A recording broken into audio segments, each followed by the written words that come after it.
Bien, dans le Seigneur, je vous salue dans le précieux nom de notre Seigneur Jésus-Christ.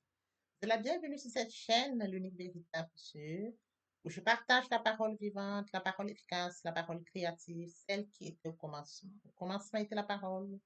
La parole était avec Dieu, la parole était. Je souhaiterais aider chacun de nous à se rapprocher de Dieu afin de développer une relation d'intimité avec Dieu. Et oui, bien, mes frères et sœurs en Christ, connecter l'univers véritable Dieu, c'est de s'édifier via la parole. Il est écrit dans Matthieu 4, l'homme ne vivra pas seulement de pain, mais de toute parole qui sort de la bouche de l'Éternel. Connecter l'univers véritable Dieu, c'est de partager. Je connecte cette chaîne pour partager la parole de Dieu. Et je vous prie, bien mes frères et sœurs, après vous être édifiés, de partager autour de vous afin d'aider à l'éducation des autres. Connecter le véritable Dieu, bien mes frères et sœurs en Christ, c'est de grandir spirituellement. Deux possibilités s'offrent à vous. La première, c'est de s'abonner via YouTube sur l'Unique Véritable Dieu ou encore sur Facebook, Bat Divine Family. De la sorte, vous allez recevoir plus d'enseignements, ce qui vous permettra de grandir spirituellement. Et oui, bien mes frères et sœurs en Christ, grandir spirituellement vous permettra, bien mes frères, de vous rapprocher davantage de votre Dieu. Mes frères et sœurs en Christ, il est écrit dans la parole de Dieu, il y aurait plus de joie au ciel, juste pour un seul pécheur qui se repent, pour 99 justes qui n'ont pas besoin de repentance. Et oui, bien mes frères et sœurs en Christ, je vous invite donc à vous joindre à moi, afin qu'ensemble nous partagions au maximum la parole de Dieu. Et sur ce, plusieurs personnes vont se repentir et se convertir. La parole touchera les vies, elle changera les vies, elle transformera les vies, elle illuminera les cœurs, elle édifiera les vies. De la sorte, nous allons inonder le ciel de joie et encore de joie. Merci, Seigneur. Seigneur, nous, Seigneur, passons en prière. Dieu de grâce, Dieu d'amour, Dieu de miséricorde, Alpha, Oméga, je viens bénir ton nom ce matin, t'élever, t'honorer, t'élever, t'acclamer, célébrer ta grandeur, l'unique véritable Dieu, c'est toi. Merci pour ce nouveau matin, pour ce nouveau jour. Merci pour la santé divine, la protection divine, la sécurité divine. Merci pour le souffle de vie, compté parmi les vivants Père, nous tous sommes infiniment reconnaissants. Esprit Saint, viens sanctifier les lieux, dresse autour de moi un mur de feu. Arrange ma prière, qu'elle parvienne agréablement aux oreilles de mon Dieu, merci Saint-Esprit.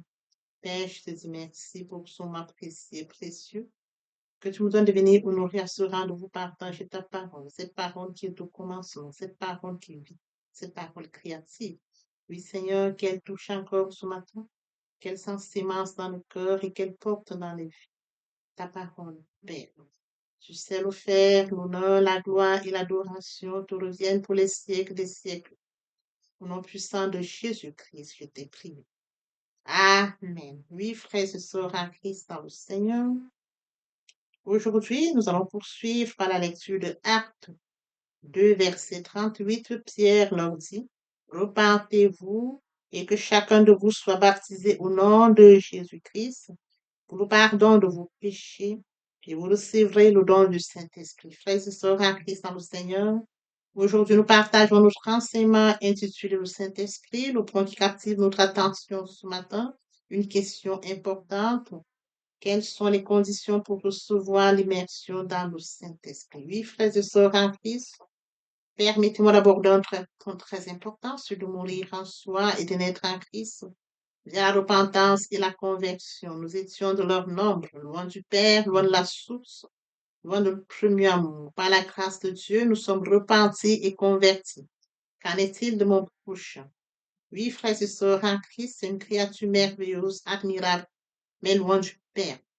Il est écrit dans la parole de Dieu, mon peuple périt faute de connaissance.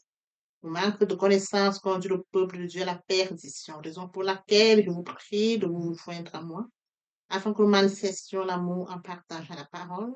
La parole les atteindra, ils vont s'édifier.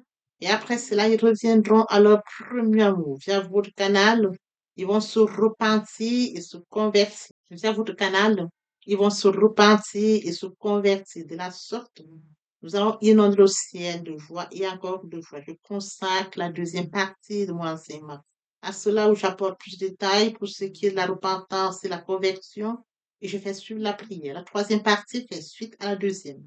Il est question de la nouvelle vie. Les choses anciennes sont passées. Voici toutes choses sont devenues nouvelles. Et oui, frères et sœurs en Christ, permettez-moi de rebondir aux thématiques que nous avions déjà abordées. En début d'année, nous avons parlé de la méditation. Conscient de ce fait, du fait que Dieu a un calendrier pour notre vie, du fait qu'il nous a fait créatures merveilleuses, admirables, uniques, du fait que Dieu nous aime et détient la mission pour laquelle il nous a créés. Oui, frères et sœurs en Christ, nous nous rapprochons de notre Créateur. Via la méditation, nous allons chercher le Dieu qui nous a aimés le plus. Et pendant la méditation, nous recevons la parole par la foi. De la deuxième thématique que nous avions partagée. Au fur et à mesure que nous allons donc développer cette relation d'intimité avec Dieu, oui, frères et sœurs, nous mettons en application l'amour de Dieu. De la thématique qui suivait. Pendant la période pascale, Christ est mort à la croix de Golgotha. Le troisième jour, il est ressuscité. Et oui, frère, il a dit, Père, pardonne-leur car ils ne savent pas ce qu'ils font. Oui, frères et sœurs en Christ, tout est accompli. L'œuvre de la croix ne doit pas être vaine. Oui, frères et sœurs en Christ, d'où notre enseignement, où nous avons partagé la puissance de la résurrection, nous avons suivi par le nom de Jésus. Frères et sœurs en Christ, nous allons chercher ce Dieu. Nous allons le chercher dans l'humilité. Nous nous rapprochons de Dieu dans l'humilité. Nous avons partagé cet enseignement intitulé l'humilité. Frères et sœurs en Christ, nous allons chercher Dieu dans l'humilité. Nous savons que nous allons chercher un Dieu trois fois saint. Il nous appelle à la sanctification. Comme mentionné dans 1 Pierre 1,16, vous serez saints car je suis saint. Oui, frères et sœurs en Christ. 1 Pierre 1,16, vous serez saints car je suis saint. Conscient de ce fait. Oui, frères et sœurs en Christ, de cette thématique, la sanctification. Comment vivre dans la sanctification? La sanctification s'opère par le Saint-Esprit. Oui, frères et sœurs en Christ, il est écrit dans Romains 15, 16, d'être ministre de Jésus-Christ parmi les païens, m'acquittant du divin service de l'évangile de Dieu, afin que les païens lui soient une offrande agréable, étant sanctifiés par le Saint-Esprit. Voyez-vous, le Saint-Esprit sanctifie. Nous pouvons bien évidemment écrire dans 1 Corinthiens 6, 11, et c'est là ce que vous étiez quelques-uns de vous. Mais vous aviez été lavés, mais vous aviez été sanctifiés, mais vous avez été justifiés au nom du Seigneur Jésus-Christ par l'Esprit de notre Dieu.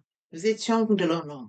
Nous étions comme eux, loin du Père, loin de la source, loin de notre premier amour. Mais par la grâce de Dieu, nous avions été lavés, nous avions été sanctifiés, nous avions été justifiés au nom du Seigneur Jésus-Christ et par l'Esprit de notre Dieu. Frères et sœurs en Christ, notre sanctification n'est pas encore achevée.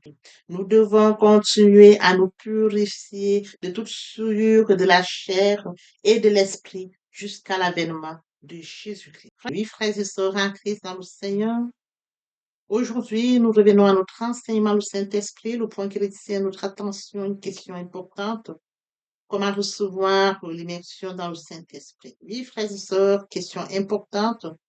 Nous allons donc répondre à cette question. La liste ne sera pas exhaustive, mais les réponses à cette question seront très enrichissantes par les points que nous allons aborder comme éléments de réponse à cette question. Alors, frères et sœurs, sans plus tarder, comme premier point, frères et sœurs, de conditions pour recevoir l'immersion dans le Saint-Esprit, c'est l'ordre biblique. Oui, frères et sœurs en Christ, le jour de la Pentecôte, Pierre dit au peuple qui avait accouru, changez d'attitude et que chacun de vous soit baptisé, c'est-à-dire immergé dans, au nom de Jésus-Christ pour le pardon de vos péchés, et vous recevrez le don du Saint-Esprit. Comme mentionné, frères et sœurs, dans Actes des Apôtres 2, 38, Pierre leur dit, repentez-vous et que chacun de vous soit baptisé au nom de Jésus-Christ pour le pardon de vos péchés et vous recevrez le don du Saint-Esprit. Oui, frères et sœurs en Christ, changer d'attitude est un point très important. Passer à la repentance et la conversion, c'est de reconnaître que je suis pécheur. C'est d'avouer mes fautes. Je décide de les abandonner. Si nous confessons le péché, les fidèles et justes pour nous les pardonner et pour nous purifier de toute iniquité. Après s'être repenti, il faut se convertir. Pourquoi? Avant, nous avions une vie qui ne n'aurait pas Dieu. Nous étions loin du Père. Il faut changer le centre de gravité de ma vie ancienne vers mon Dieu. Oui, en acceptant Jésus-Christ comme Seigneur et Sauveur. C'est très important.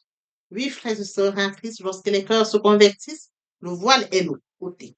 Or, le Seigneur, c'est l'Esprit. Là où est l'Esprit du Seigneur, là est la liberté. La repentance, la conversion, condition très importante, frères et sœurs en Christ, pour recevoir l'immersion dans le Saint-Esprit. En changeant d'attitude par la repentance et la conversion et être baptisé, c'est en fait de suivre Jésus-Christ comme disciple. Il est écrit, frères et sœurs, comme Paul nous dit, par le baptême de sa mort. Nous avons donc été ensevelis avec lui, afin que comme Christ est ressuscité par la gloire de Dieu, de même, nous aussi, nous menions une nouvelle vie. Avec Christ, lorsque nous l'acceptons comme Seigneur et Sauveur, il est ressuscité, nous ressuscitons avec lui. Oui, frères et sœurs en Christ, nous pouvons lire dans Romains 6, 4. Nous avons donc été ensevelis avec lui par le baptême de sa mort, afin que, comme Christ est ressuscité des morts, par la gloire de Père, de même nous aussi, nous marchons en nouveauté avec lui. Nous acceptons Christ comme Seigneur et Sauveur. Nous reconnaissons le de la croix. Oui, frères et sœurs en Christ, nous acceptons qu'il est mort à Golgotha. Oui, frères et sœurs en Christ, nous acceptons sa résurrection. Oui, frères et sœurs, de même comme lui, nous marchons en nouveauté avec lui. Frères et sœurs en Christ, poursuivons dans la même lancée, frères et sœurs en Christ. Quelles sont les conditions pour recevoir l'immersion dans le Saint-Esprit? Désirer d'être immergé dans le Saint-Esprit. C'est un point très important. Oui, frères et sœurs en Christ, nous devons manifester le désir d'être immergé dans le Saint-Esprit. Jésus dit, demandez, je vous donnerai, frappez, je vous ouvrirez, cherchez, vous trouverez. Nous manifestons un désir. Oui, frères et sœurs en Christ, comme nous manifestons ce désir, frères et sœurs en Christ, tous ceux qui demandent reçoivent, ceux qui cherchent trouvent, et celui-là, on ouvre la porte à celui qui frappe. Oui, frères et sœurs en Christ, quel père parmi vous donnera-t-il une pierre à son fils s'il lui demande du pain? Ou bien s'il demande un poisson, lui donnera-t-il un serpent au lieu d'un poisson? Ou bien s'il demande un œuf, lui donnera-t-il un scorpion? Frères et sœurs en Christ dans le Seigneur, comme mentionné dans Luc 11, 9, 13, et moi je vous dis, demandez et l'on donnera, cherchez et vous trouverez, frappez et l'on vous ouvrira. Car quiconque demande reçoit, celui qui cherche trouve, on ouvre à celui qui frappe. Oui, frères et sœurs en Christ, quel est parmi vous le Père qui donnera une pierre à son fils? Frères et sœurs en Christ, si donc méchant que vous l'êtes, vous savez donner de bonnes choses à vos enfants, à combien plus forte raison le Père céleste donnera-t-il le Saint-Esprit à ceux qui le lui demandent? Lorsque nous demandons, frères et sœurs en Christ, il nous donne. Oui, frères et sœurs en Christ, il faudrait que nous sachions demander via la prière. Nous allons dans l'humilité. Oui, frères et sœurs, entre dans ta chambre. Ferme la porte. Parle à ton Dieu qui est dans le lieu secret. Le Dieu du lieu secret tout répondra. Nous allons dans le secret. Nous allons parler au Dieu du lieu secret. Nous allons demander l'immersion du Saint-Esprit. Oui, frères et sœurs en Christ, dans l'humilité. Nous allons dans l'humilité, sachant que nous allons devant un Dieu trois fois saint. Oui, frères et sœurs en Christ, le Dieu trois fois saint, le Dieu du lieu secret, nous donnera. Il est très important de savoir que en priant, on trouve, en cherchant et en frappant, il vous sera ouvert. Cela signifie qu'il ne suffit pas d'une seule prière ou chercher, frapper une seule fois, mais qu'il faut une condition de cœur à la prière et être à la recherche et de frapper constant. C'est de rester en la présence de Dieu. C'est de savoir que je vais devant Dieu via la prière. Oui, frères et sœurs, il faudrait un profond désir d'accueillir la nouvelle dimension de la relation avec le Saint-Esprit et de savoir, frères et sœurs, que l'Esprit Saint doit vivre dans un cœur du disciple. Alors, il est très important de comprendre, frères et sœurs en Christ, que Dieu désire que le disciple lui demande de recevoir l'immersion dans le Saint-Esprit. Parfois, le disciple doit être persévérant et continuer à demander. Oui, frères et sœurs, lorsque nous poursuivons dans la même lancée, par la question, frères et sœurs en Christ, quelles sont les conditions pour recevoir l'immersion dans le Saint-Esprit? Avoir soif, venir à Jésus. Il est écrit dans Jean 7, 37, 38. Le dernier jour, le grand jour de fête, Jésus s'était là debout, s'écria, si quelqu'un a soif, qu'il vienne à moi. Et qu'il boive, c'est lui qui croit en moi, des fleuves d'eau vive couleront en son sang, comme dit l'Écriture. Oui, frères et sœurs en Christ, si quelqu'un a soif, qu'il vienne à lui, qu'il vienne à Christ, qu'il vienne boire, comme mentionné dans Jean 7, 37, 38. C'est lui qui croit en lui, des fleuves d'eau vive couleront en son sang, comme dit l'Écriture. Il ajoute encore, frères et sœurs, Jésus dit cela à propos de l'Esprit que devaient recevoir ceux qui croyaient en lui. Comme mentionné dans Jean 7, 39. Il dit cela de l'Esprit que devaient recevoir ceux qui croyaient en lui, car l'Esprit n'était pas encore, parce que Jésus n'avait pas encore été glorifié. Frères et sœurs en Christ, avoir soif, venir et boire se rapporte au paragraphe précédent.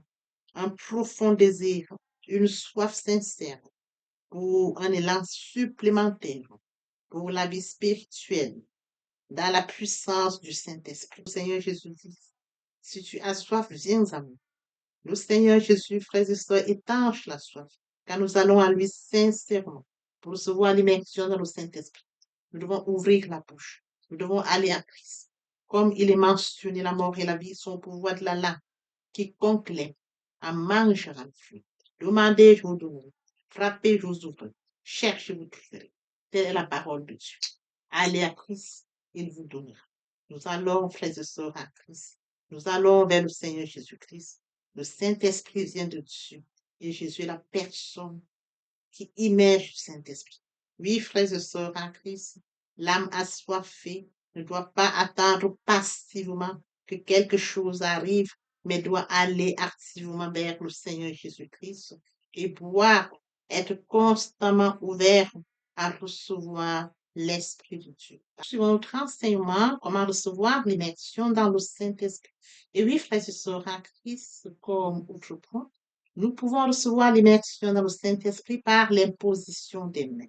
Alors Pierre et Jean posèrent les mains sur eux et ils reçurent le Saint-Esprit.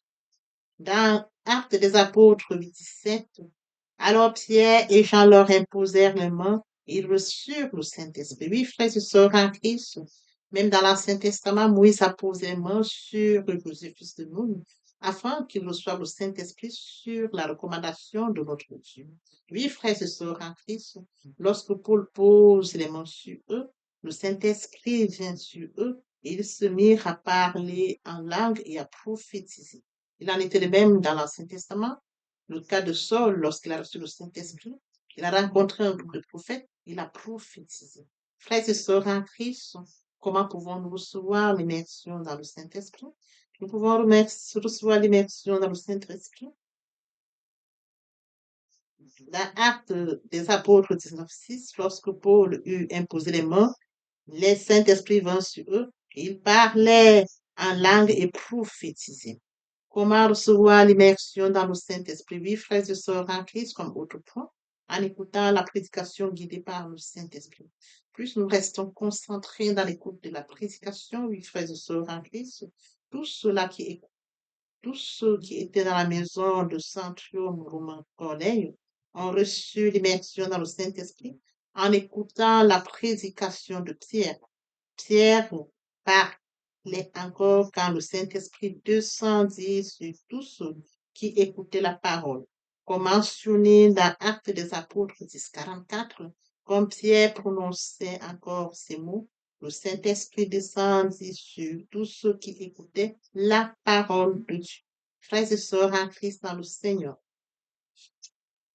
nous avions abordé là les points qui nous permettent, oui, frères et sœurs en Christ, nous avions apporter les éléments de réponse à cette question posée au départ, comment recevoir l'immersion dans le Saint-Esprit. Comme je l'ai mentionné, la liste n'est pas exhaustive, mais les points sur lesquels nous sommes attardés nous permettent de comprendre en profondeur, frères et sœurs en Christ, comment recevoir l'immersion dans le Saint-Esprit. Il est très important que nous puissions comprendre que notre corps est le temple du Saint-Esprit. Le temple du Saint-Esprit est un lieu saint, est un lieu pur. Il n'y a pas d'infirmité, il n'y a pas de maladie. L'Esprit de Dieu règne. Les anges de Dieu sont contre lui. Frères et sœurs en Christ, quand le Saint-Esprit habite en nous, c'est une grâce, nous devons remercier Dieu et nous laisser conduire par le Saint-Esprit. Il nous inspire, il nous conduit, il nous enseigne, il nous corrige. Le Saint-Esprit est présent. Papa, je t'aime. Papa, je t'aime. Oh, papa, je t'aime. Tu es mon papa. Papa, je t'aime. Papa, je t'aime. Oh, papa, je t'aime. Tu es. Voici, nous allons poursuivre les deuxième et troisième parties de notre enseignement. Partie riche importante pour compléter cette première pour notre édification sur ce. Je vous prie dans l'oreille pour la suite. Merci, Seigneur. Comment pouvons-nous devenir comme Christ? Premièrement, en étudiant les évangiles de Christ. Deuxièmement, l'évangile de Christ. Deuxièmement, en passant le temps dans la prière. Troisièmement, en étant rempli par le Saint-Esprit. Quatrièmement, en accomplissant son œuvre dans nos mondes. Papa, je t'aime. Papa, je t'aime. Oh, papa, je t'aime. Tu es mon papa. Papa, je t'aime. Papa, je t'aime. Oh, papa, je t'aime. Tu es. Frères et sœurs, voici nous allons poursuivre les deuxième et troisième parties de notre enseignement. Partie riche importante pour compléter cette première pour notre édification. Sur ce, je vous prie dans l'oreille pour la suite. Merci, Seigneur. Jésus-Christ comme Seigneur. Tout homme qui vient vers le Seigneur Jésus-Christ dit, je t'accepte comme Seigneur et Sauveur. Il se laisse guider par le Seigneur Jésus-Christ. Lorsque vous l'acceptez, bien mes frères et sœurs en Christ, votre vie n'est plus sous votre contrôle. C'est lui qui vous guide. Vous n'avez plus le contrôle de votre vie. Vous sentez qu'on vous conduit comme le vent qui souffle. C'est écrit le vent souffle où il veut. Tu entends le bruit. Quand le Saint-Esprit est en vous, vous sentez, vous le ressentez que l'Esprit Saint est là. Mais c'est lui qui vous conduit. C'est lui qui vous guide. C'est lui qui vous oriente. Bien, mes frères et sœurs en Christ, après lecture de Jean 3:8, une illustration nous montre comment quand l'homme naît, quand un homme naît de nouveau, l'homme qui est né de nouveau se laisse conduire par le Saint-Esprit. C'est l'Esprit Saint qui le conduit. Il ressent la présence du Saint-Esprit. Il sait que le Saint-Esprit est présent en lui. Il n'a plus le contrôle, mais c'est le Saint-Esprit qui le guide. Comme mentionné ici, le vent souffle où il veut. Tu entends le bruit, mais tu ne sais d'où il vient, d'où il va. L'Esprit Saint s'installe. Il prend le contrôle, c'est écrit. Votre corps est le temple du Saint-Esprit. Et oui, bien mes frères et sœurs en Christ, c'est écrit. Votre corps est le temple du Saint-Esprit. L'Esprit Saint habite en vous. Il prend le total contrôle. Il vous guide. Il vous oriente. Il se manifeste en vous. Le Seigneur Jésus-Christ a dit, je ne vous laisserai pas seul. Je vous enverrai le consolateur, l'Esprit Saint. Quand il habite en vous, il a le total contrôle.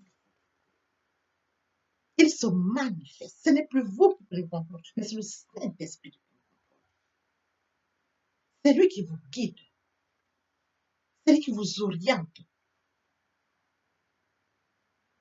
Oui, bien, mes frères et sœurs, en Christ est assis à la droite du Père. Il intercède en notre faveur. Il ne nous a pas laissés seuls. Le Saint-Esprit qui est en nous prend la suite, prend la relève, nous conduit, nous guide, nous oriente, se manifeste au-dedans de nous. Et oui, bien, mes frères et sœurs en Christ, il en est ainsi de tout homme qui est né en esprit. Poursuivons avec notre enseignement de ce jour. Et oui, bien, mes frères et sœurs en Christ, il en est ainsi de tout homme qui est né en esprit. Poursuivons par la lecture de Actes 26:8. Quoi vous semble-t-il incroyable que Dieu ressuscite les morts. Oui, bien mes frères et sœurs en Christ, Dieu a ressuscité son Fils Jésus-Christ. Il est ressuscité le troisième jour. Oui, bien mes frères et sœurs en Christ, nous sommes dans la gloire de Christ. Nous allons de gloire en gloire. Christ est mort sur le Golgotha et il est passé de la mort à la vie. Ce passage, nous en bénéficions. Avec lui, nous sommes assis à la droite du Père. C'est écrit. Bien, mes frères et sœurs en Christ, nous devons être conscients que Dieu a tant aimé le monde qu'il a donné son Fils unique, afin que quiconque croit en lui ne périsse point, mais qu'il ait la vie éternelle. Oui, bien, mes frères et sœurs, lorsque nous acceptons Jésus comme Seigneur et Sauveur, lorsque nous passons par la repentance et la conversion, nous passons à notre vie. Nous changeons le centre de gravité de notre vie. Nous tournons vers notre vie, vers le Seigneur Jésus-Christ. Nous laissons le contrôle de notre vie entre les mains du Seigneur Jésus-Christ. L'Esprit Saint prend le contrôle et se manifeste tel que mentionné dans Jean 3:8. Le vent souffle où il veut et tu entends le bruit, mais tu ne sais d'où il vient ni d'où il va. Il en est ainsi de tout homme qui est né de l'Esprit. L'herbe sèche, la flotte tombe. Il en est ainsi de tout homme qui est né de l'Esprit. L'herbe sèche, la flotte tombe, mais la parole de Dieu demeure éternelle. Papa, je t'aime. Papa, je t'aime. Oh. Papa, je t'aime. Tu es mon papa. Papa, je t'aime. Papa, je t'aime. Oh. Papa, je t'aime. Tu es mon bien-aimé et mon Dieu. Et mon Dieu. Et mon Dieu.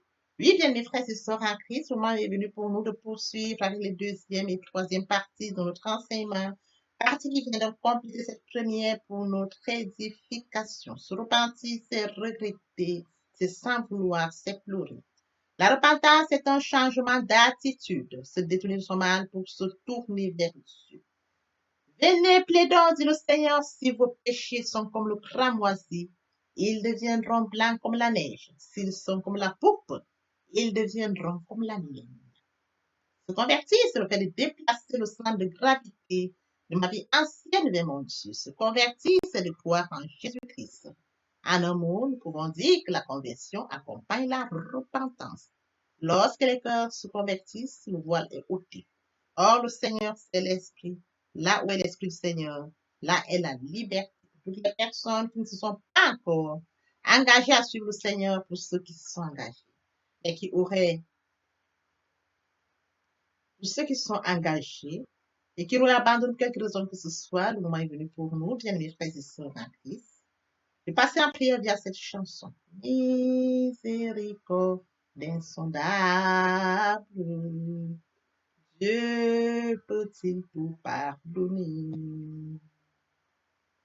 Absoudra sidra coupable et mes péchés oubliés. Jésus, je viens à toi, tel que je suis, je viens à toi. Jésus, je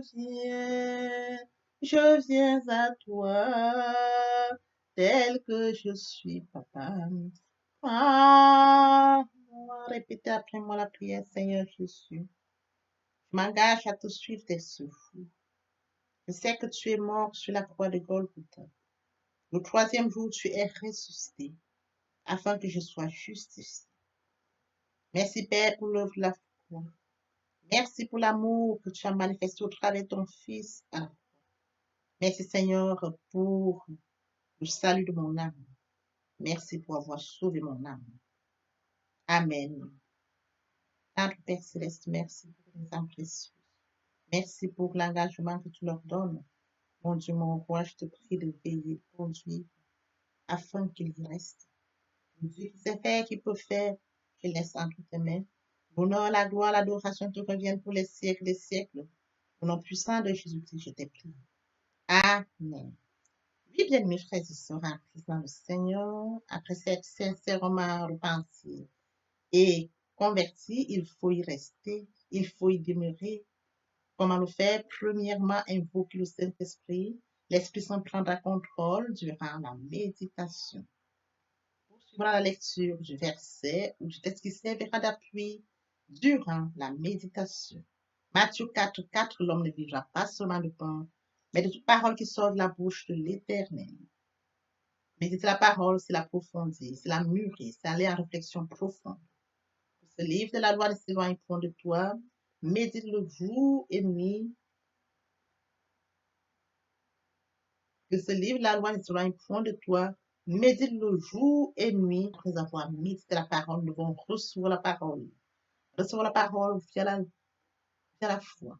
La foi est une ferme assurance des choses qu'on espère, une démonstration de celles qu'on ne voit pas. La foi vient de ce qu'on entend. Ce qu'on entend vient de la parole de Dieu, de par conséquent. La foi vient de la parole de Dieu.